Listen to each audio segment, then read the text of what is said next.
brochure, Torah 38. Donc hier on a vu le Inyan d'arriver à la boucha, que la boucha c'est la lumière des tfilines, et que cette boucha là, elle entraîne, cette honte là, elle entraîne qu'on pardonne toutes les fautes de la personne. Alors passage chet, ou basé anu yecholim leavin, im yesh la'adam yirat shamayim, haynu boucha como shamur chomenuzal. Et de ça on peut comprendre si une personne elle a de la crainte d'Hachem, c'est-à-dire si elle a de la honte, comme ils ont dit nos sages, לאחר תיקון החטא כשאנו מסתכלים על פניו ונופל עני יורד והוא בושה. Après maintenant que quelqu'un est fauté et qu'il est fait tchouva, si maintenant quand on regarde cette personne-là, son visage, alors il tombe sur nous, il vient sur nous de la crainte et de la honte, c'est-à-dire quand on le voit, ça nous donne une conscience de la grandeur d'Hachem. Zéou Perouche, Astavin Yirat Hashem. C'est ça qui explique Astavin Yirat Hashem. À ce moment-là, tu comprendras la crainte d'Hachem. Haïnou Bazé Tavin Sheesh Lo Yirat Hashem. C'est-à-dire avec ça, tu vas comprendre qu'il a de la crainte d'Hachem. C'est-à-dire quand tu vas le regarder et tu vas voir que tu reçois de toi-même de la honte ou de la crainte d'Hachem en regardant, c'est-à-dire de son visage, c'est-à-dire que son visage il émane la crainte d'Hachem, alors là tu peux comprendre que lui il a de la Yirat Hashem. Vedat Elokim Timtsa, et maintenant tu vas trouver la conscience d'Hachem. Haïnou Keshi Matse Gam Lecha Da'at Bigdulat Aborit Barach, Haïnou Boucha Beira. C'est-à-dire que comme même en toi, tu vas voir que tu vas trouver de la conscience d'Hachem et de la crainte, et de la honte et de la crainte. Et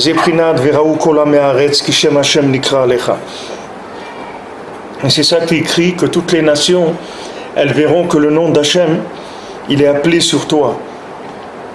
Qu'est-ce que c'est Elot Tfilin? Comme c'est écrit dans Gemara d'Ambrachot. Le Chachamim il dit, qu'est-ce que ça veut dire que toutes les nations, elles vont voir que le nom d'Hachem est appelé sur toi? C'est les Tfilin. V'yaru mimeka, et ils vont te craindre. Haïnou yachlou lishtot maim. Attendez, il y a quelque chose qui ne va pas là. Non, la suite elle n'est pas là. Elle est. Il faut aller page 17 à la première colonne. Il y a une erreur. La colonne là qui vient d'après, c'est pas. Elle n'a rien à voir avec ça.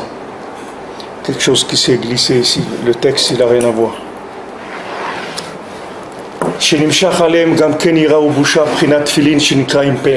C'est-à-dire que eux aussi il va venir sur eux de la crainte et de la honte, prinat tfilin shenekraim per, c'est-à-dire les tfilin qui s'appellent la splendeur, sheuklayut akvanin, qui est l'ensemble de toutes les couleurs, comme Shkatouv, Israël asher becha et par, Israël en qui je me glorifie, shem klulin mikvanin sagin, qu'ils incluent beaucoup de couleurs. C'est qu'on peut voir que quand quelqu'un a honte, alors il y a plusieurs couleurs qui viennent sur son visage. C'est-à-dire il a son visage qui se colore. Alors ici, les maasés, ce que Rabbeinu dit, il parle ici, c'est maintenant le fait que la personne, elle va émaner. C'est-à-dire que cette lumière des tfilines, c'est pas quelque chose de passif. Parce que normalement, quand les chachamim disent que les nations, elles vont regarder les tfilines, tes tfilines, elles vont te craindre. Maintenant, pourquoi c'est par rapport aux tfilines? Pourquoi il dit pas ça pour autre chose? Pourquoi il dit pas, par exemple, ils vont voir que tu portes le talit et ils vont te craindre? C'est pas écrit pour les tzitzit, qui vont voir tes tzitzit, ils vont te craindre. Pourquoi ils vont voir les tfilines et ils vont te craindre? C'est quelque chose qui est spécifique aux tfilines. C'est pas quelque chose que tu peux rentrer dans une généralité où tu vas dire le fait qu'ils vont voir que tu fais une mitzvah, alors ça va leur donner de la crainte. Je dis c'est les tfilines qui amènent ça. Pourquoi? Parce que maintenant, quand la personne elle arrive à la lumière des tfilines, c'est-à-dire qu'elle arrive à elle-même à voir sur son visage de la honte, comme on a dit les tfilines, il faut rentrer la conscience d'Hachem et la conscience que la personne elle a fauté devant Hachem, c'est-à-dire qu'il y a une conscience de l'existence d'Hachem. Tout ce qui nous manque, c'est ça, parce que des éléments techniques, on les a. Tous les gens, ils ont conscience de la vie, ils ont conscience de la mort, ils ont conscience de la maladie, etc. Tous les gens, ils sont conscients qu'il y a des problèmes. Il n'y a personne qui vit dans ce monde et qui est inconscient. Les gens, ils sont conscients, ils voient la vie, ils voient des gens malades, ils voient des gens pauvres, ils voient des gens qui souffrent, etc. Le problème, c'est d'arriver à prendre conscience de l'existence d'Hachem Mamash, c'est-à-dire prendre conscience que Hachem, il est là à côté de nous, que Hachem, il est là, il est présent dans chaque chose, et tout ce qu'on a, tout ce qu'il y a dans le monde, tout ce qui s'appelle la vie, ça vient d'Hachem, c'est Hachem lui-même. La vie, c'est Mamash Hachem. Donc, cette conscience-là, elle a besoin de passer, c'est-à-dire pour l'obtenir, il faut passer par un circuit. C'est pas quelque chose qui vient directement. C'est-à-dire, d'abord, il y a une prise de conscience, comme on a vu hier, que maintenant il y a une prise de conscience par le dialogue avec Hachem. Il y a une prise de conscience que Hachem existe.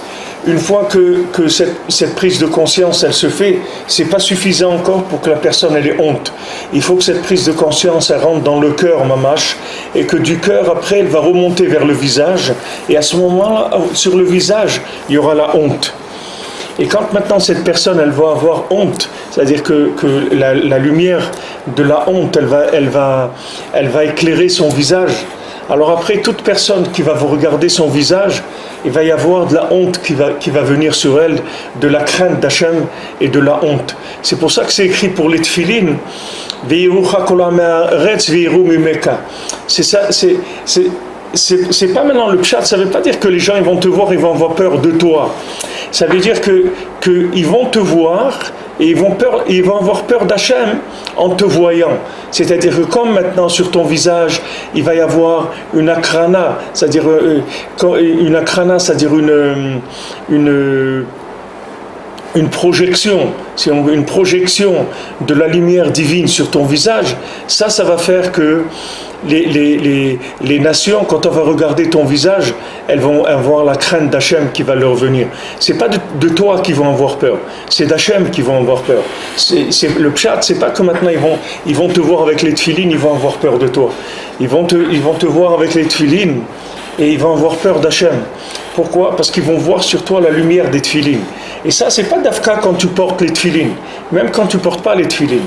Si maintenant tu fais tous les tikkunim qu'il faut pour avoir sur toi la lumière des tefilines, c'est-à-dire que maintenant, si tu es quelqu'un qui a honte d'Hachem tout le temps, qui a la crainte d'Hachem tout le temps, alors sur ton visage, il va y avoir une lumière de projection de la crainte d'Hachem.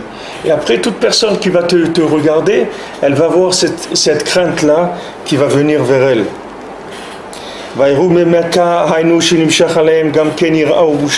C'est-à-dire c'est quoi qu'ils vont te craindre? Ça veut dire qu'il va leur venir sur eux aussi la crainte et la honte des tefilines, shenikraim PR, parce que les tefilines ça s'appelle PR, les tefilines ça s'appelle splendeur, c'est ça que ça s'appelle les tefilines. Les tefilines, ça s'appelle splendeur. Et là, vous allez voir comment c'est extraordinaire, comment on peut comprendre quelque chose que si c'est pas le Rebbe qui nous dit ça, comment tu peux faire le lien entre ces choses-là? C'est écrit maintenant que tout celui qui se lève à Chatzot et maintenant il s'endeuille sur la destruction du temple.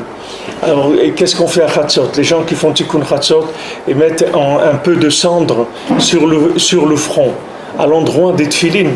L'endroit où on met les tefilines, on met un peu de cendre, d'accord? Et les Chachamim, ils nous disent que tout celui qui s'endeuille sur Tzion, qui s'endeuille sur la destruction du temple, alors on va lui donner PR, Tachat Efer. C'est-à-dire que maintenant, la cendre, ça se dit Efer. Et les tefilines, ça se dit PR, ça s'appelle splendeur. D'accord? Donc on dit que celui qui se lève à Chatzot et qui s'endeuille sur les cendres du Beth Amikdash, c'est-à-dire que maintenant il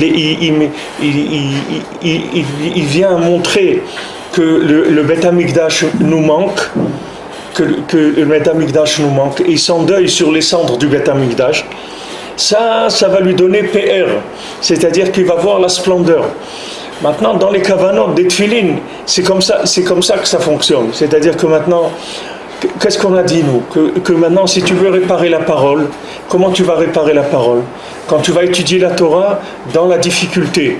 Qu'est-ce que c'est étudier la Torah dans la difficulté? Rabbeinu, il te dit, c'est te lever à Chatzot, c'est ça, étudier la Torah dans la difficulté, dans l'obscurité.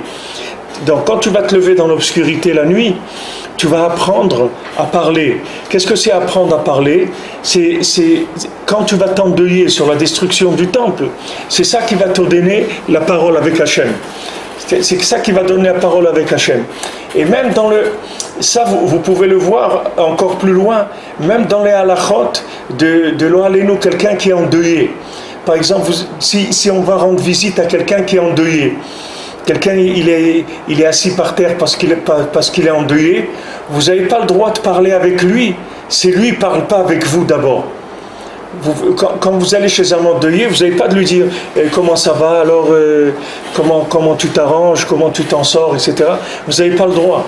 C'est pour ça que vous verrez que les endeuillés, les gens qui connaissent la halakha, alors quand vous allez aller chez eux, si Chas Shalom il y a un endeuillé, toujours c'est lui qui va vous ouvrir la discussion. Il va vous dire merci d'être venu, quelque chose, n'importe quoi. Il va vous dire un mot. Dès que lui parle, après vous pouvez parler.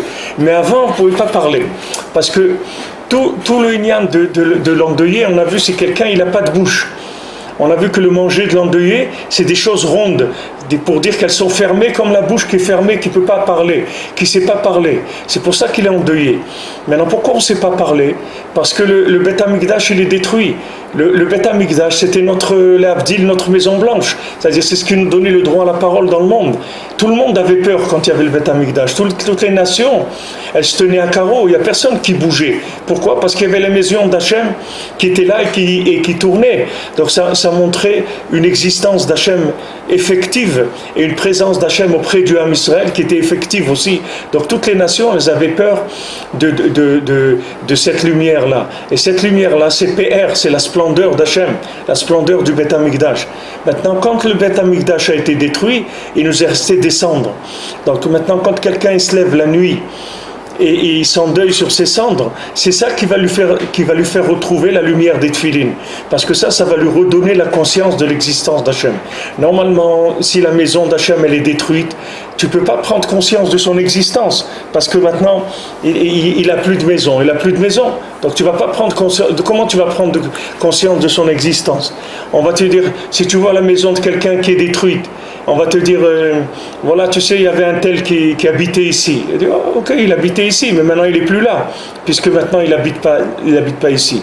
Non, on te dit, non, il est là, la shrina, elle est là, seulement tu ne peux pas voir la présence, parce que la maison, elle n'est pas là. Donc il n'y a pas une possibilité, il n'y a pas le récipient pour révéler la présence d'Hachem. Mais si maintenant tu t'endeuilles, tu vas établir le dialogue avec Hachem. Quand tu vas t'endeuiller, tu vas apprendre à parler avec Hachem, et tu vas apprendre à parler en général. Et cet endeuillement-là que tu vas faire, il va t'ouvrir la connexion avec Hachem.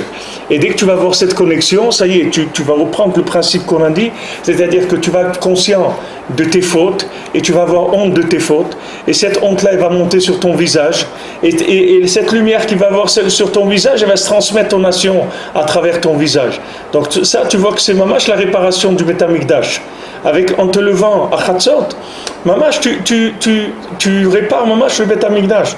Mais c'est effectif, c'est pour ça que c'est écrit que celui qui se lève et qui s'endeuille sur Beth Amikdash, alors il est zoché veroé bebinyana. C'est pas écrit, il les mérite et il voit la reconstruction. C'est pas écrit il verra la reconstruction. C'est écrit il voit la reconstruction du temple maintenant. Il voit la reconstruction. Comment il le voit? Parce qu'il va générer exactement le même système qu'il y avait quand le Beth Amikdash il était Kayam.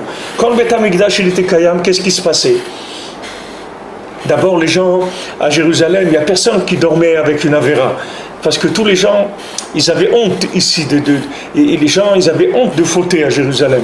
Il y avait la présence du Beth Amikdash, la lumière, surtout jusqu'ici, à cet endroit-là, que c'est ici la fin des dernières murailles du Beth Amikdash, elles étaient ici, à cet endroit-là où on est, dans cet endroit-là, c'est la fin des dernières murailles du Beth Amikdash.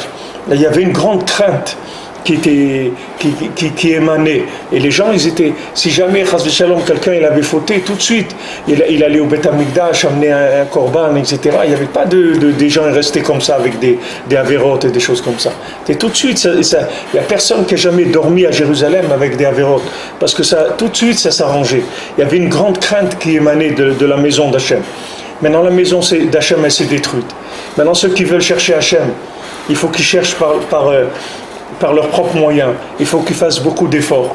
Et l'effort principal, c'est de se lever la nuit. Parce que quand tu te lèves la nuit, qu'est-ce que tu fais ? Tu rentres dans le principe de la cendre, c'est-à-dire de t'endeuiller sur la destruction. Et cet endeuillement sur la destruction, il amène au PR. C'est les mêmes lettres. Éfer et PR, c'est les mêmes lettres. Éfer, c'est la cendre, PR, c'est la splendeur. C'est les mêmes lettres. Quand tu rentres dans Éfer, dans la cendre, tu arrives à PR, c'est-à-dire tu arrives à la splendeur. Et à ce moment-là, c'est pour ça que Mashiach va naître le jour de Tisha B'Av.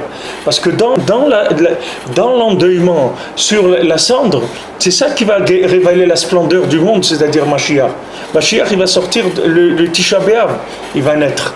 Il va naître à Tisha B'Av, le Mashiach, dans l'après-midi de Tisha B'Av. Ça veut dire que Mamash, le Mashiach, il sort de ces cendres-là, il sort de ses splendeurs. Alors maintenant, au niveau individuel, c'est pareil. Nous, on est emprisonnés, on est isolés, on est seuls, on est triste. On se sent abandonné, on se sent dépassé par les problèmes de la vie, on se sent chacun là où il a tous ses problèmes et toutes ses difficultés. Maintenant, d'où ça nous vient ça ? Parce qu'on a perdu la connexion avec Dieu, on a perdu le dialogue avec Dieu, on ne sait plus parler avec Dieu. Alors Rabbeinu nous dit voilà comment tu vas retrouver la parole. Tu vas sortir du mutisme, tu vas sortir de la dépression, tu vas sortir des angoisses, de la solitude. Tu vas apprendre à parler avec Dieu. Comment tu vas apprendre à parler ? Tu vas te lever la nuit et tu vas t'endeuiller sur la destruction du temple. Et ça, on te donnera comme récompense que pour remplacer cette cendre, on te donnera le PR, la splendeur des tefilines. Donc la splendeur des tefilines, ça n'est autre que la honte et la crainte d'Hachem. Quand la Gemara elle dit qu'à l'époque de Mashiach, Chutzpah Sagé, qu'il va y avoir une grande effronterie dans le monde. Il va y avoir beaucoup d'effronteries. Les gens ils vont être très effrontés. Parce que moins il y a de la crainte d'Hachem, et moins il y a de la honte. Et les gens ils sont effrontés. Maintenant si quelqu'un il veut sortir de cette effronterie-là. Des fois l'effronterie, c'est pas une effronterie dans la parole ou dans la pensée. Des fois c'est une effronterie du corps, c'est-à-dire que le corps il est très fort, il est très audacieux, il oblige la personne à faire des bêtises, etc. Des fois le corps il a une grande audace. Alors quelqu'un qui se lève la nuit, il répare la communication, et une fois qu'il a réparé la communication, automatiquement par tout le processus qu'on a dit maintenant, il va y avoir de la honte qui va venir sur son visage et de la crainte d'Hachem. Et non seulement que lui va s'en sortir, mais tout celui qui va le regarder, il va y avoir la crainte d'Hachem qui va venir sur lui. Parce que son visage, il va émaner la splendeur d'Hachem. Exactement comme s'il venait de sortir maintenant du Beth Amikdash, la même chose. Et vous verrez, si vous êtes un petit peu si vous avez un peu comme on dit un petit peu la physionomie de la physionomie de la Torah, vous pouvez voir quelqu'un dans la rue s'il se lève à Chatzot, vous verrez tout de suite s'il se lève à Chatzot. Les gens qui se lèvent à Chatzot, ils ont une lumière spéciale sur le visage. Mais en général, pour voir ça, il faut un petit peu de raffinement. Ça ne se voit pas au début, on ne se rend pas compte de ça. Mais après, vous voyez, les gens, ils ont des visages brillants mamash. C'est-à-dire qu'on voit qu'il y a une splendeur sur le visage qui vient. Alors ça, c'est écrit Israël Asher Becha et Pahar. Israël, en qui je me glorifie, Hachem dit. Israël, c'est ma gloire, c'est mon honneur. Comme un père, il dit, voilà, mon honneur, c'est mes enfants. Baruch Hashem, mes enfants, ils m'honorent par le fait qu'ils sont comme ça, ils ont réussi dans leur vie à être des bons juifs, des gens qui craignent Hashem, etc. C'est un honneur pour moi. Hashem, il est honoré de la splendeur du Ham Israël. C'est sa splendeur. C'est-à-dire, Israël Hachel Becha et Par, ça veut dire que maintenant, à travers toi, Israël, je me glorifie. Qu'est-ce que ça veut dire, à travers toi, je me glorifie? Ça veut dire, à travers toi, ma lumière, elle peut venir sur ton visage. C'est-à-dire, à travers vous, ma lumière, elle vient sur ton visage. C'est pas maintenant que Israël, Asher Becha et Par, ça veut dire que Israël, vous vous comportez bien et tout, alors ça va, je peux me glorifier de que vous êtes des gens bien. C'est pas ça que ça veut dire. Ça veut dire que maintenant, Israël, Asher Becha, ça veut dire Israël, qui en toi, je me glorifie. Ça veut dire que maintenant, grâce à toi, grâce au fait que tu me crains et tu as honte de moi, alors ma lumière, elle va se révéler sur ton visage. C'est ça ce que veut dire Israël Asher Becha et Par. Grâce à toi, Israël, j'arrive à me révéler dans le monde sur ton visage. Ça s'appelle la honte d'Hachem. C'est la lumière d'Hachem Mamash qui vient sur le visage de la personne. Shem Klulim Mikvain Sagiin, que l'homme Israël, il inclut de nombreuses lumières. Qu'est-ce que c'est ces Gvanin Sagiin? Ces Gvanin Sagiin, ces lumières nombreuses, ce sont tous les aspects de l'infini, tous les aspects de Or En Sof qu'il y a dans ce Olam, c'est-à-dire tous les aspects de la lumière d'Hachem qu'il y a dans le monde. Hachem, il a beaucoup d'aspects, comment il se révèle dans le monde. Parce que dans ce monde-là, il y a une révélation d'Hachem qui est limitée, mais qui a énormément d'aspects et d'angles sur lesquels elle se révèle, cette lumière-là. Alors dans le Ham Israël, il y a toute la lumière, toute la splendeur d'Hachem dans le monde, elle se révèle dans le Ham Israël. Et chacun, il a, selon son niveau de crainte, son niveau de honte d'Hachem, il a des facettes de lumière. Comme si vous prenez quelque chose qui a des milliers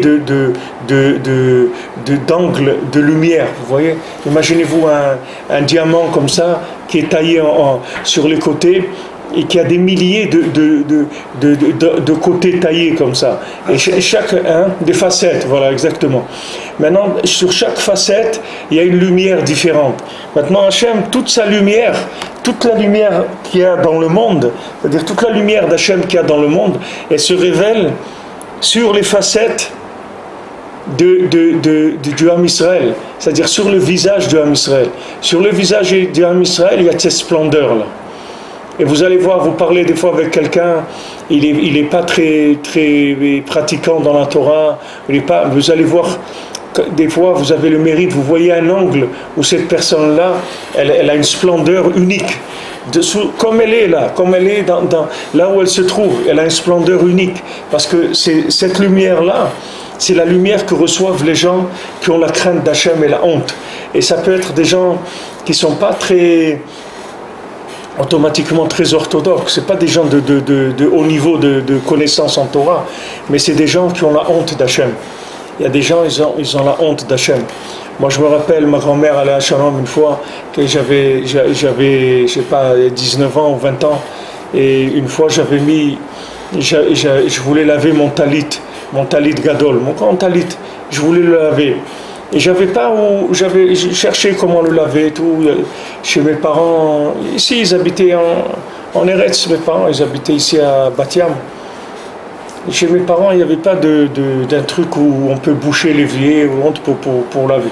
Alors, j'ai rien trouvé, j'ai pris le seau avec quoi on fait le parterre, je l'ai rincé et tout, j'ai mis de l'eau dedans et du savon, et j'ai mis mon talit dedans pour le tremper. Ma grand-mère, quand elle a vu ça, elle m'a dit, le talit, mon fils, tu mets dans le seau avec quoi on fait le parterre. Mais qu'est-ce que tu fais? Qu'est-ce que tu es en train de faire? Le talit, tu mets dans le seau avec quoi on lave le parterre. Mais c'est honteux, c'est honteux, on ne fait pas des choses comme ça.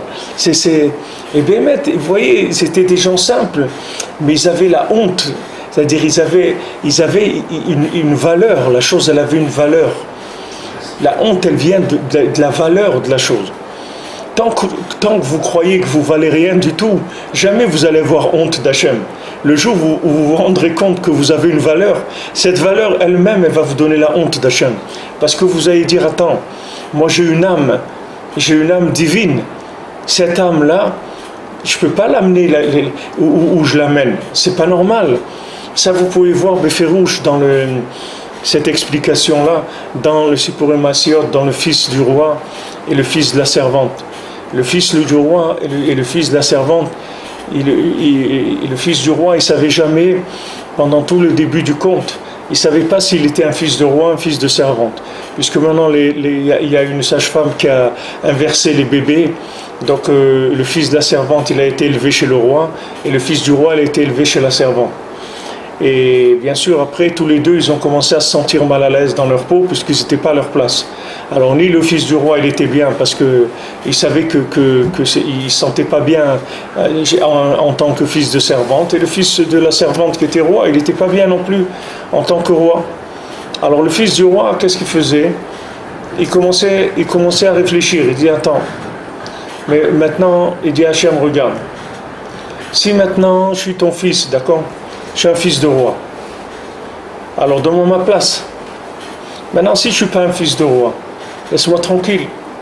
Pourquoi? Parce que le fils de la servante, qui était roi maintenant, soi-disant, quand les gens ils ont commencé à parler que peut-être ce n'est pas le vrai fils du roi, il a commencé à avoir peur pour sa place.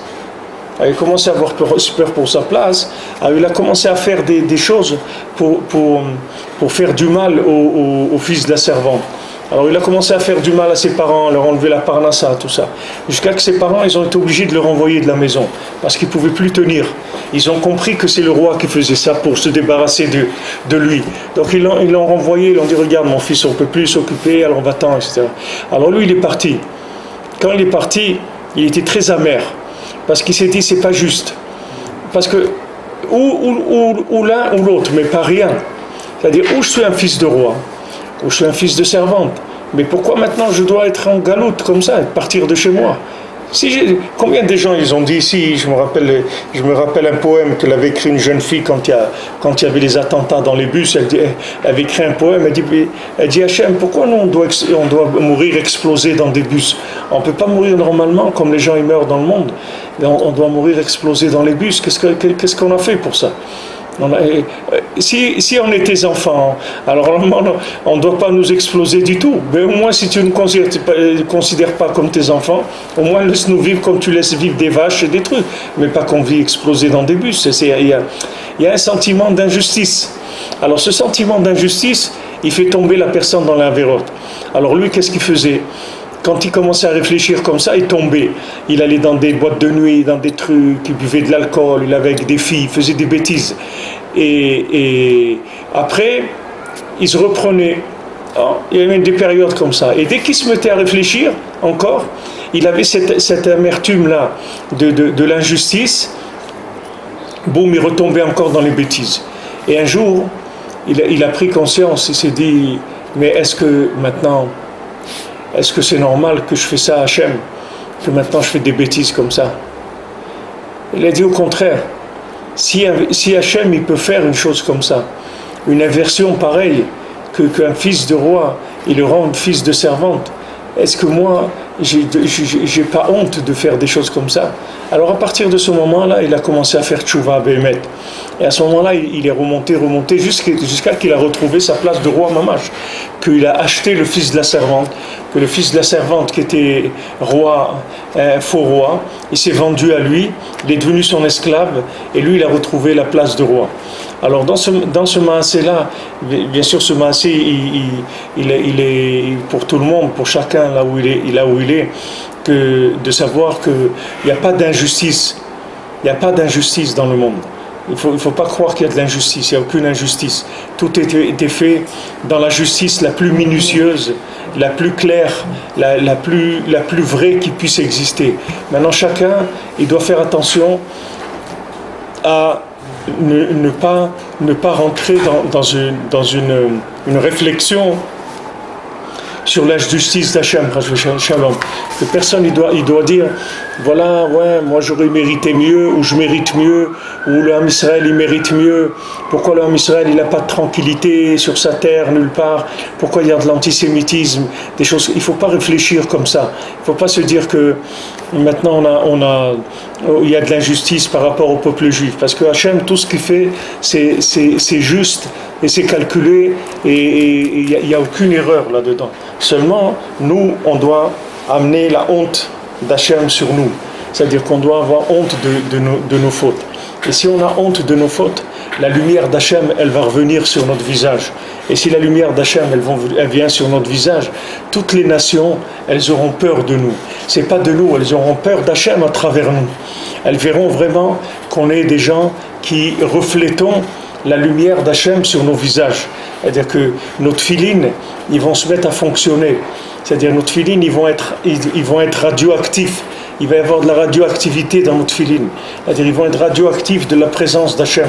Ils vont envoyer des faisceaux de lumière, des faisceaux de crainte d'Hachem, des faisceaux de honte grâce à nos tefilines.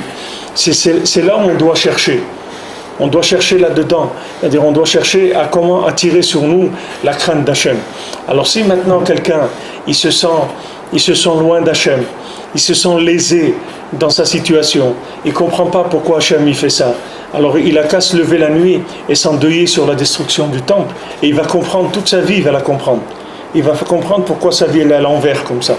Qui se lève la nuit et qui s'endeuille sur le temple, et ça va lui amener toute la lumière de la honte et de la crainte d'Hachem. À ce moment-là, il pourra savoir pourquoi Hachem il fait ça. Pourquoi Hachem lui-même il n'a pas de maison. Hachem lui-même il pleure toutes les nuits, comme l'Agma elle dit, il y a 3 mishmarot la nuit. Il y a 3 gardes la nuit elle se divise en 3 mishmarot de 4 heures, 3 gardes de 4 heures, c'est-à-dire qui commencent de 6 heures de la tombée de la nuit jusqu'au matin, il y a 3 gardes. Et dans la garde du milieu, si je me trompe pas, si je me rappelle, la Gemara dit que la garde du milieu, Hachem il est shoeg al naveu. Hachem il rugit comme un lion sur sa splendeur, c'est-à-dire sur la splendeur de sa maison, sur la splendeur de sa maison. Une fois c'est écrit, la Gemara elle dit qu'il y a quelqu'un qui a été voir Rabbi Yochanan, et Rabbi Yochanan il était en train de pleurer. Alors ce Tana là, il est venu voir Rabbi Yochanan, il était en train de pleurer, et c'est connu que Rabbi Yochanan il était très beau. Rabbi Yochanan il était très beau. C'est-à-dire il avait cette splendeur dont on parle ici, qu'il avait la splendeur de la crainte d'Hachem sur son visage. Alors Rabbi Yochanan il était en train de pleurer. Il y a un autre Tana qui vient, qui lui dit pourquoi tu pleures, pourquoi tu pleures? Alors il dit de la Torah, bon Hachem j'ai étudié la Torah, bon Hachem j'ai fait les mitzvot. Alors, il a énoncé toutes des choses bien qu'il a fait dans sa vie pour lesquelles il n'avait aucune raison de pleurer. Il lui demande, je crois que c'est Rabbi Yochanan qui demande à l'autre. Alors Rabbi Yochanan il lui dit alors pourquoi tu pleures? Il dit je pleure parce qu'une splendeur comme ça elle va disparaître du monde. Et elle lui dit si c'est pour ça que tu pleures alors tu peux pleurer. Si c'est pour ça alors tu as raison de pleurer. Mais Rabbi Yochanan lui-même il a dit ça. Il lui a dit c'est vrai que la splendeur de mon visage elle va disparaître du monde, sur ça tu peux pleurer. Parce que la splendeur qu'il avait sur son visage, c'est pas sa splendeur à lui, c'est la splendeur d'Hachem, c'est la splendeur de la crainte d'Hachem. Donc maintenant il dit que maintenant une splendeur comme ça, elle va disparaître du monde, ça tu dois pleurer sur ça. C'est-à-dire que maintenant, chacun qui va se lever pleurer sur la destruction de la maison d'Hachem, c'est comme ça qu'il va avoir la splendeur d'Hachem sur son visage, ce PR là, cette splendeur. Parce que celui qui s'endeuille sur la maison d'Hachem, il va recevoir automatiquement, c'est-à-dire il va devenir comme une petite maison d'Hachem lui-même, puisque maintenant il fait partie des endeuillés. Tout celui, Hachem il dit, celui qui s'est endeuillé sur ma maison, alors je vais tout lui donner, parce qu'il s'est endeuillé, il est venu, il s'est associé à mon deuil, à ma peine que j'ai pas de maison. Si j'avais une maison, tous les gens ils verraient que je suis là, parce que ma maison elle serait habitée, elle serait animée. Donc toutes les nations elles verraient qu'il y a Hachem dans le monde. Maintenant, du fait que ma maison est brisée, alors qu'est-ce qu'ils voient? Des gens qui vont au mur là-bas, qui prient contre le mur, d'autres ils ramassent la tzedaka, d'autres chacun il est là-bas, il fait ce qu'il peut, mais il n'y a pas une splendeur qui émane. Bien qu'il y a beaucoup de gens qui viennent pour aller au kotel, il y a même beaucoup de gens qui ne sont pas juifs qui viennent au kotel et ils savent même pas qu'est-ce qui les attire, mais ils sont très très attirés par le kotel. Beaucoup de non-juifs ils viennent au kotel. Moi j'ai rencontré une fois un Français le Shabbat. Il m'a dit, il vient avec sa femme tous les ans, il loue une maison en face du kotel, il reste un mois. Là-bas, il ne bouge pas de là-bas. Il dit, à côté du kotel, il dit ça, ici, il y a quelque chose qui est unique au monde dans cet endroit-là. Parce que même comme c'est là, il y a des gens qui ont encore la sensibilité de sentir une présence d'une dimension qu'il n'y a pas ailleurs. Mais c'est sûr que quand la maison elle était construite, il y avait cette splendeur-là, elle émanait dans le monde entier. Donc maintenant, chacun, quand il se lève, il s'endeuille sur la galoute de la Shrina, il s'endeuille sur lui-même, c'est-à-dire sur l'état dans lequel il est, ou sa famille, ses enfants, ou son shalom bayit, ou toutes ces choses-là, qui viennent tous de ce problème-là. C'est le seul problème du monde, il n'y a pas d'autre problème. Le seul problème qu'il y a dans le monde, c'est que les gens ne sont pas conscients de l'existence d'Hachem, c'est tout. Il n'y a pas une conscience effective dans le cœur de l'existence d'Hachem. C'est le seul problème qu'il y a. Quand vous dites à un jeune, aujourd'hui, fais ça ou fais ça, il te dit, pourquoi je vais faire ça? Pourquoi tu veux que je fasse ça? Vous dites à un jeune, porte le talit katan, le truc, il dit, pourquoi je vais porter talit katan? C'est pas obligé de faire ça, c'est pas obligé. Pourquoi tu vas j'aille au mikvé tous les jours? C'est pas obligé d'aller au mikvé tous les jours. Alors les gens, c'est sûr que quand ils ont une approche comme ça, qu'ils veulent faire que ce qu'ils sont obligés, c'est déjà pas mal de faire ce qu'ils sont obligés. Mais c'est sûr qu'avec une approche comme ça, il ne va pas pouvoir monter très haut. C'est-à-dire ces tefilines, ils ne vont pas s'allumer. Ils ne vont pas tellement s'allumer. Parce que il n'y a pas une connexion. Mais si maintenant quelqu'un, il a honte d'Hachem, il a la crainte d'Hachem, la honte d'Hachem sur son visage, c'est-à-dire qu'il est arrivé jusqu'à ce que la honte, elle monte à son visage. Alors cette personne, c'est sûr qu'elle va faire les mitzvot avec beaucoup de comment on appelle ça, pas de honte, mais de considération, qui va dire comment moi, j'ai le mérite de faire une mitzvah, comment j'ai le mérite de faire ce que Hachem il a dit de faire. C'est un grand mérite de faire ça. C'est un très grand mérite de pouvoir faire une mitzvah. Et il va avoir honte de faire la mitzvah, c'est-à-dire qu'il va être honteux. Donc il va pas dire pourquoi on n'est pas obligé de mettre le talit katan, on n'est pas obligé d'aller au mikvé, on n'est pas obligé de faire ça. Au contraire, tout ce qu'il va pouvoir faire, il va le faire parce qu'il va être joyeux de le faire. Parce que pour lui, c'est un honneur. C'est un honneur de faire les mitzvot. C'est pas que Hachem il lui donne la possibilité de se glorifier à travers lui, que sa gloire elle sorte sur son visage, mais c'est un mérite extraordinaire. Donc quand quelqu'un il prend conscience de ça, il va plus fauter après. Parce que quand il est conscient qu'il est un dépositaire d'une marque, il est dépositaire d'une grande marque, il ne peut pas s'amuser. Il faut que son magasin soit propre, il faut que la marchandise soit bien rangée, il faut que tout ce soit correct. Pourquoi? Parce qu'il représente une grande marque, il représente Hachem. Il représente Hachem. Donc il doit faire attention à ce qu'il fait.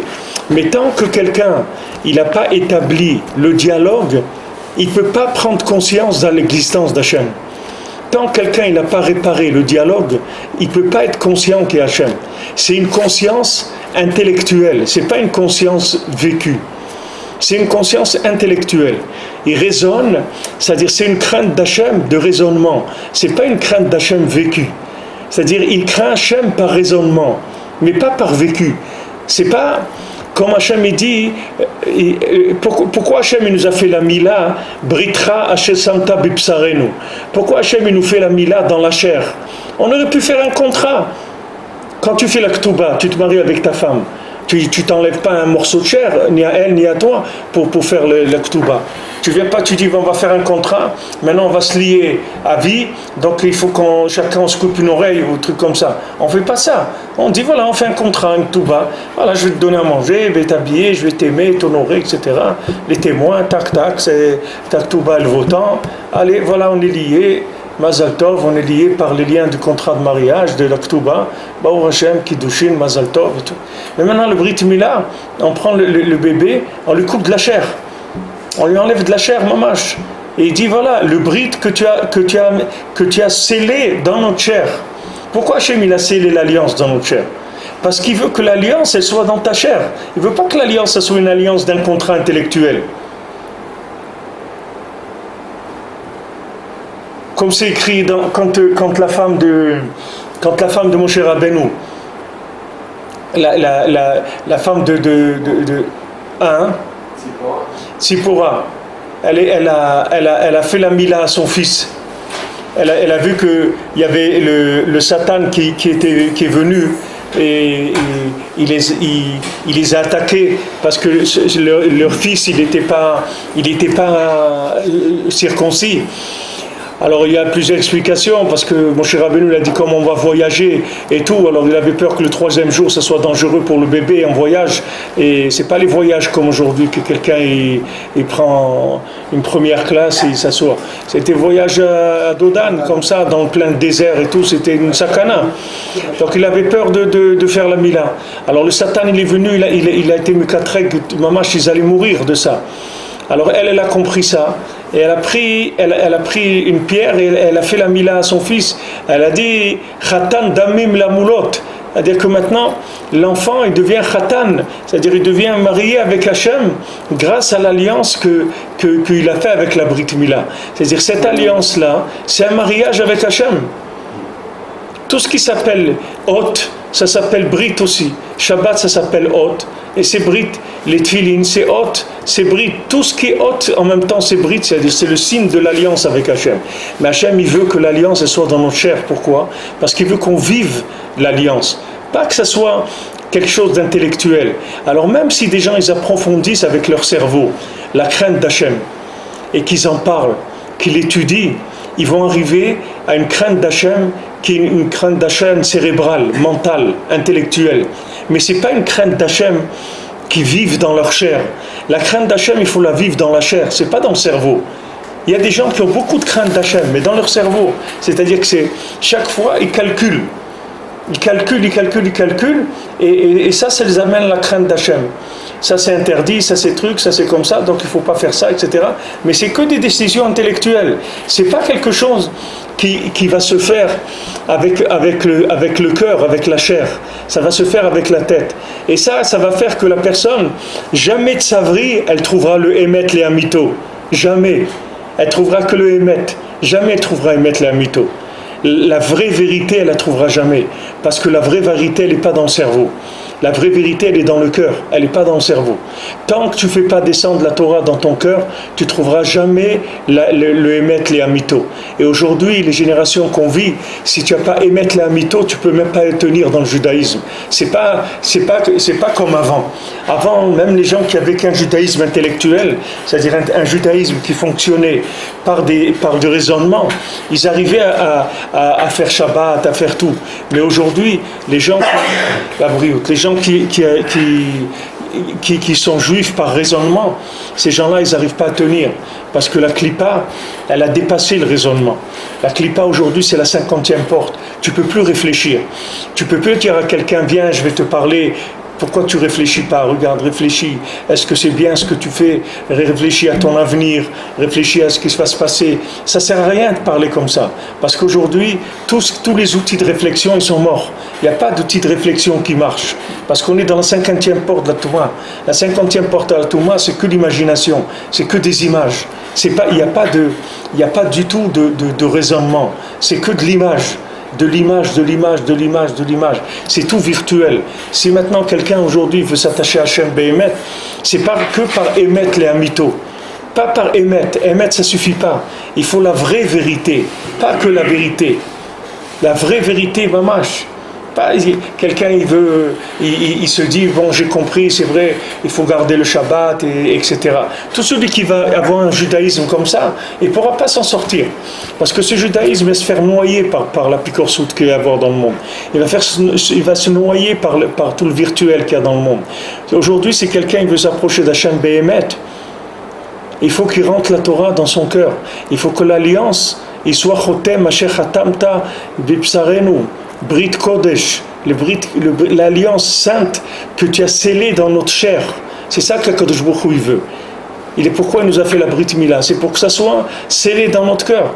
Et quand c'est scellé dans notre cœur, ça y est, après tu n'as pas de, il y a plus de, tu n'as pas besoin de raisonner. Tu n'as pas besoin de raisonner. Il n'y a pas besoin d'expliquer. Quand il y a de l'amour, il n'y a pas besoin d'expliquer. Quand est-ce qu'on explique? C'est quand il manque le quart. Alors qu'est-ce qu'on remplace par de l'explication? Mais quand il y a de l'amour, il n'y a pas besoin d'explication. On dit voilà, tu fais ça, donne-moi ça, fais-moi ça, viens là, on va là. Il n'y a pas besoin d'expliquer tout ce qu'on fait. Quand est-ce qu'il y a besoin d'expliquer? C'est quand on a des rapports de force entre les individus. Alors chacun il doit se justifier dans ce qu'il fait.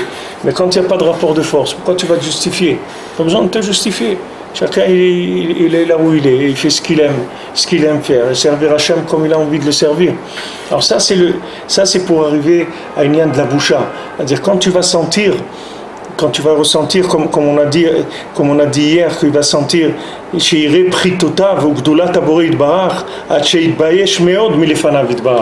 va voir sa petitesse, il va voir la grandeur d'Hachem, jusqu'à qu'il va avoir très honte devant Hachem. Il va dire comment j'ai pu oser fauter, faire des bêtises comme ça devant Hachem. Pourquoi? Parce que maintenant il ressent la présence d'Hachem dans son cœur, parce qu'il a réparé le dialogue avec Hachem. Donc maintenant il a une lumière d'Hachem qui vient dans son cœur, et après elle va monter dans son visage. Pour l'instant, elle est dans son cœur déjà. Il a réalisé que Hachem est grand et que lui, il est tout petit et que lui, c'est qu'un exécutant dans ce monde. Et comment il a pu oser transgresser la parole d'Hachem? Comment il a pu faire une chose pareille? Comment il a pu aller et faire le contraire de ce que Hachem il veut? C'est pas quelque chose qui est normal. C'est-à-dire que quelqu'un, normalement une créature, elle ne doit pas faire des choses comme ça. Quelqu'un, il fait le contraire de ce qu'Hachem il veut, mais ça veut dire que tu es fou. Tu n'as pas tu n'es pas conscient de ce que tu es en train de faire. Il va te dire, non, voilà, j'ai ça. Il n'est pas conscient. Il n'est pas conscient. S'il était conscient, il ne ferait pas ça. Quand il est conscient, c'est sûr qu'il ne va pas le faire. Alors ce qu'on a besoin, c'est pas de dire à quelqu'un, voilà, fais comme ça, ne fais pas comme ça. C'est pas ça le hikar. Le hikar, c'est de dire aux gens que Hachem, il les aime. Une fois que maintenant la personne a pris conscience qu'Hachem l'aime, elle va se mettre automatiquement à parler avec Hachem, c'est-à-dire le dialogue, il va s'établir. Et quand le dialogue il va s'établir, alors la personne elle va prendre conscience de l'existence d'Hachem. Cette conscience-là, elle va lui faire regretter énormément les fautes qu'il a pu faire, parce qu'il se dit c'est pas normal que moi en tant que créature d'Hachem, je fasse des bêtises, pas normal. Moi je suis là pour révéler Hachem, pas pour le cacher. Et quand je fais des fautes, alors je cache Hachem plus que ce qu'il était caché jusqu'à maintenant. Je le cache encore. Et ça, je n'ai pas le droit de faire ça. Alors je prends conscience de ça. Et je fais tchouva. Quand je fais tchouva, il y a la honte qui vient sur mon visage. Et cette honte-là, ça va être la diffusion de la lumière d'Hachem dans le monde. Cette lumière qui vient sur mon visage, ça s'appelle la diffusion d'Hachem dans le monde.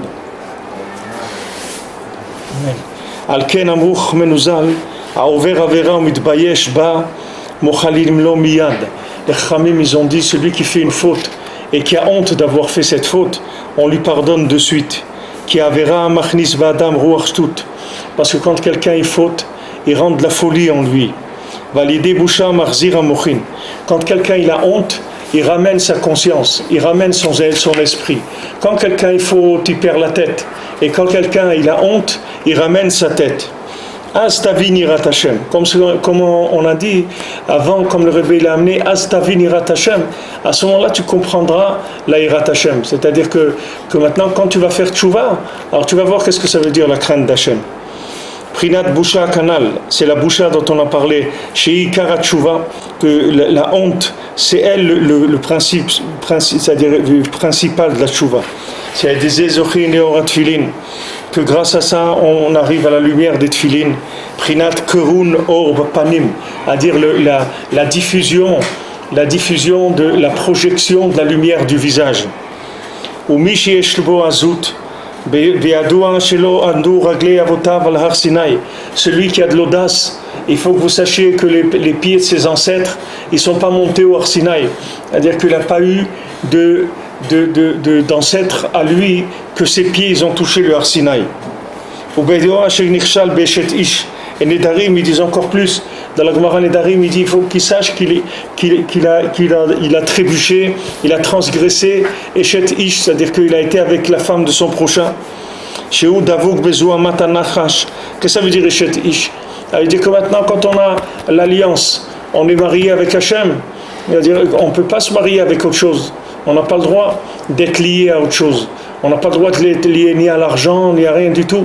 On a signé un contrat quand on a décidé de faire Avodat Hashem, de s'engager dans Avodat Hashem. On a signé un contrat avec Hashem. Ce contrat, il est dans notre chair. On n'a pas le droit de transgresser ce contrat-là. Maintenant, si quelqu'un il transgresse ce contrat, alors il va se marier avec le poison du serpent. C'est-à-dire que tout le monde est marié. Ça dépend avec qui il est marié. C'est-à-dire si quelqu'un est marié avec une femme kshera, il est marié avec Hachem. Si quelqu'un n'est pas marié, il est marié avec le serpent avec qui il est marié. Qui est-ce qui tourne dans le monde? C'est rien que le serpent qui tourne. Le serpent, il tourne. Il tourne, le serpent. Il est toujours en train de tourner. Il tourne, il embrouille, il entoure les gens, il les embrouille. Une fois quelqu'un il a été piqué par un serpent, alors il l'a emmené, il était déjà à moitié mort. Et l'ambulance, elle est venue, elle l'a amené, elle a vu qu'il était dans le coma. Et 2-3 jours après, il s'est réveillé. Alors, qu'est-ce qui s'est passé? C'est-à-dire, ce monsieur-là, il avait la maladie dans le sang. Et quand le serpent il a piqué, avec le poison du serpent, ça lui a soigné la maladie qu'il avait dans le sang. Et quelques jours après, il s'est levé, et quand ils ont fait les analyses et tout, c'est ça qu'ils ont trouvé. Et de là, ils ont commencé à travailler sur une antidote sur cette maladie par rapport au truc du serpent. Alors maintenant, le serpent, il tourne dans les rues, il tourne dehors, et pour attraper les gens. Il attrape les gens qui sont libres. Les gens qui sont libres, quelqu'un qui est marié, il n'est pas libre. C'est fini, il a deux côtés de lui-même. Il a un côté à lui masculin, il a le côté de sa femme féminin. Il est tenu entre ces deux côtés-là. C'est-à-dire il est obligé de s'approcher d'Hachem, il n'a pas le choix. Parce qu'il est tenu dans une communication avec Hachem à travers sa femme. Sa femme, c'est l'outil de communication avec Hachem, elle lui apprend à communiquer avec Hachem. Maintenant, quelqu'un qui n'est pas marié, avec qui il va communiquer? Comment il va communiquer? Quelle est sa communication? Qu'est-ce qu'il fait? Il fait de sa vie ce qu'il veut. Il tourne, il fait ce qu'il a envie de faire. Il est associé avec personne. Mais il n'y a personne qui est associé avec personne. Tous les gens ils sont associés. Ou avec une femme kshera, ou bien avec Zohamat Nachash, comme il dit ici. C'est pour ça qu'on voit que quelqu'un qui a de l'audace, qui est effronté, alors c'est quelqu'un qui n'est pas marié et te dit il est marié avec le serpent, c'est pour ça qu'il a de l'audace comme ça. Cette audace vient du fait qu'il n'a pas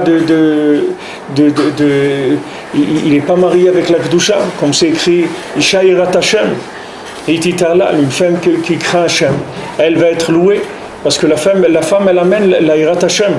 La femme elle amène comme on dit à Teret Bala, c'est la couronne de son mari, ça veut dire qu'elle amène ces splendeurs là chez le mari, parce qu'elle va lui apprendre tout le lien de la communication. C'est pour ça que le serpent il a essayé de les séparer, parce qu'il savait qu'en les séparant il est venu parler à Chava seul, et il n'aura pas parlé à tous les deux, parce qu'ils ne seraient pas tombés s'ils étaient tous les deux. Mais comme il l'a isolé à elle, il lui a parlé à elle toute seule, il est arrivé à l'embrouiller, et après il lui a fait manger de fruits, après l'a donné à son mari, etc. Alors il dit Sheu Davuk bezoa matanachash shemisham bakain she'amal adnomato shel hevel. Voilà les Zohamat Nachash, que de là-bas il vient Caïn, lui, qu'est-ce qu'il a fait? Il a pris la jumelle de Hevel. C'est écrit que chacun il est né avec une jumelle. Caïn et Hevel, ils avaient les deux une fille avec eux qui était leur sœur, comme c'est écrit dans le Midrash, que Teoma Yetera Noldaim Hevel, qu'il y avait une jumelle avec Hevel. Donc maintenant, qu'est-ce que c'est que Caïn, il est Amad à Théomato chez Evel? C'est-à-dire que maintenant, la Théoma, c'était sa femme. C'est-à-dire que la femme de chacun, elle naissait avec lui.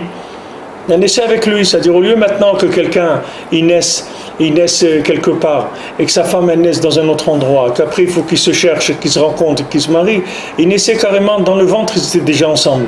Et ils naissaient ensemble, et voilà, c'est le mari et la femme. C'est comme ça, Caïn et Evel, ils avaient chacun leur théoma avec eux. Alors lui, Caïn, il a pris la théoma de Evel, c'est-à-dire qu'il amène ici le Inyan de Eshet Ish.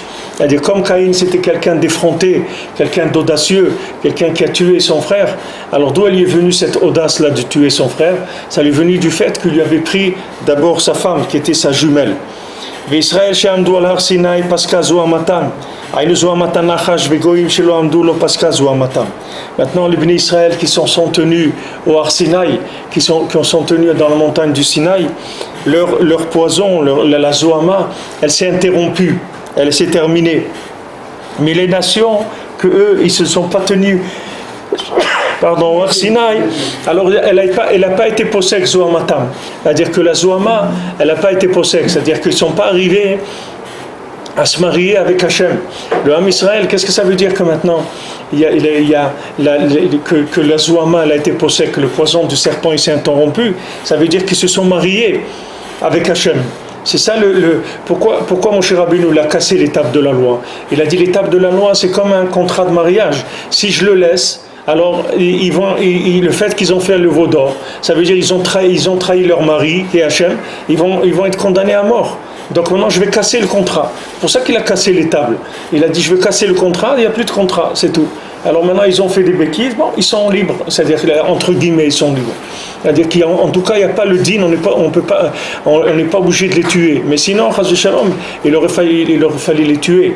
Donc maintenant celui qui s'est tenu sur Har Sinaï, il a quitté le Har Sinaï, c'est l'adhésion à quelque chose de nouveau dans sa vie. C'est-à-dire que tant que maintenant ils étaient en Égypte, etc., alors ils étaient, comme on dit, méli-mélo, chetzi, un peu avec Hachem, un petit peu égyptien, un peu comme ça, ils avaient une double vie. Maintenant qu'ils sont eu Matan Torah, c'est fini la double vie. Il s'est marié avec Hachem, on s'est marié avec Hachem. Du moment où on s'est marié avec Hachem, tout ce qui avait du serpent en nous est parti, c'est fini. Normalement on n'aurait plus dû mourir après Matan Torah. Seulement après on a fauté, on a fait le veau d'or, alors ça nous a ramené dans une situation qui était comme au préalable. On a commencé à mourir, à avoir toutes les bêtises, à avoir tous les problèmes qu'il y a eu après ça. Mais au Matan Torah, ça a disparu. Alors maintenant, le fait que maintenant on n'avait plus de rapport avec le serpent, on n'était plus marié avec le serpent, on était marié avec Hachem, automatiquement il est venu cette honte. C'est pour ça que si tu vois quelqu'un qui n'a pas honte, ça veut dire que c'est sûr que ses ancêtres, ils n'étaient pas au Har Sinaï. Parce que tout celui qui a des ancêtres qui étaient au Har Sinaï, tu vas voir qu'il a de la honte sur son visage. Il a honte de fauter. Et cette honte, elle est restée. C'est-à-dire c'est la trace de cette honte, elle est restée depuis Matan Torah. C'est pas disparu. Il y a une trace qui est restée de cette honte-là chez chaque juif. Quand je vous ai dit que c'est une des choses qu'on dit que sont les Bnei Israël Baishanim, c'est-à-dire qu'ils ont honte. Parce que cette boucha, elle vient de l'alliance. C'est-à-dire du fait qu'on est resté lié à Hachem, ça nous donne la honte. C'est pour ça, là où quelqu'un il se trouve, tu peux toujours le sortir. Du moment où il est vivant, tu peux toujours le sortir de là où il est. Parce qu'il y a toujours un lien qui est resté. Ce lien-là, jamais il est parti. Et ce lien-là, il peut être développé et ramener la personne à la honte. Et une fois que la personne va avoir honte, elle va se sentir bien. Comme j'ai dit tout à l'heure à David, quand j'ai fait le cours à Natania, après quelqu'un m'a parlé, un jeune, il m'a dit, moi, vous savez, frère, moi, ce que je veux me coucher dans ma tombe tranquille. Maintenant, un jeune, 22 ans, il m'a dit, moi, je fais Tikkun HaKlali tous les jours, alors c'est bien, avec ça, je peux me coucher dans ma tombe tranquille. Si je viens à Ouman Arushana, alors je peux me coucher dans ma tombe tranquille. Voilà, regardez un jeune de 22 ans, vous le voyez comme ça, il est habillé en jean ou un truc, comme ça, normal, pas rien de spécial, c'est pas un orthodoxe. Et voilà le souci qu'il a dans sa vie à 22 ans, c'est est-ce qu'il va bien dormir dans sa tombe, il va se coucher bien. C'est ça qu'il pense. Mais ça vient de où? Ça vient de ça, du mariage avec Hachem, cette conscience-là. Sinon, tu ne peux pas avoir cette conscience. D'où tu vas avoir cette conscience? C'est pour ça que celui qui abîme le lien de l'alliance, alors il perd ce lien, il perd la honte. Après, il n'a plus honte. Quand il n'a plus honte, ça y est, après, il se marie avec cette clipa-là. Il se marie avec la clipa. Et Mamash, il est marié avec la clipa. C'est lui, c'est cette clipa qui l'alimente. C'est ça son dialogue. Il dialogue avec cette clipa-là.